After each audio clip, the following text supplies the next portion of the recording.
ઉત્સવની માહોલ છે, પરંતુ આ વચ્ચે વાત કરવી છે હવે ખાડામાં ગયેલા વિકાસની।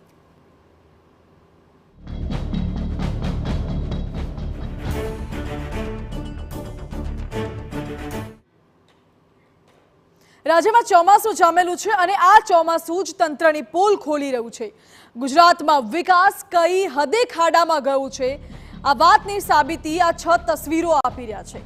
વાત કરીએ સૌથી પહેલા ભાવનગરની, તો અહીંના રૂવાપરી રોડ ઉપર એ હદે કાદવનું સામ્રાજ્ય છવાયું કે રોજ અકસ્માતનો ભય તોળાતો રહે છે અને દર ચોમાસે અહીં આ જ સ્થિતિ સર્જાય છે। જ્યારે આ તરફ વડોદરામાં તરસાલીથી ધનિયાવી જતા રોડ પર ખાડા જ ખાડા નજરે પડ્યા। લોકો આ કમરતોડ ખાડાથી ત્રાહિમામ પુકારી ઉઠ્યા છે, પણ તંત્રને સમારકામ માટે દિવાળીની રાહ જોઈ રહ્યું હોય તેવું લાગે છે। હવે જરા દાહોદનો કિસ્સો તો સાંભળો। અહીંના સંજેલીમાં માંડ 2.5 મહિના પહેલા જ બનાવેલો નવો નક્કો રોડ પહેલા જ વરસાદમાં બેસી ગયો। જ્યારે રાજકોટના ધોરાજીમાં પણ સ્થિતિ એવી છે કે રસ્તા પર ખાડા છે કે ખાડામાં રસ્તો તે શોધવું જવું પડે।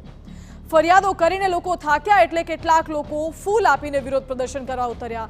જ્યારે આ તરફ સુરેન્દ્રનગરમાં પણ સાયલાના થોરિયાળી પાસે બનેલો નવો જ બ્રિજ સાંધામાંથી છૂટો પડી ગયો અને રસ્તો એ રીતે ધોવાયો કે ખાડા સિવાય કશું જ નજરે ન પડે। ભરૂચમાં પણ નેશનલ હાઈવે બિસ્માર બનતા અડધો રસ્તો બંધ કરવાની ફરજ પડી, જેને પગલે લોકોમાં રોષ ફેલાયો છે। મુદ્દો એ છે કે વિકાસના બળગા વચ્ચે ટકાઉ રસ્તા ક્યારે?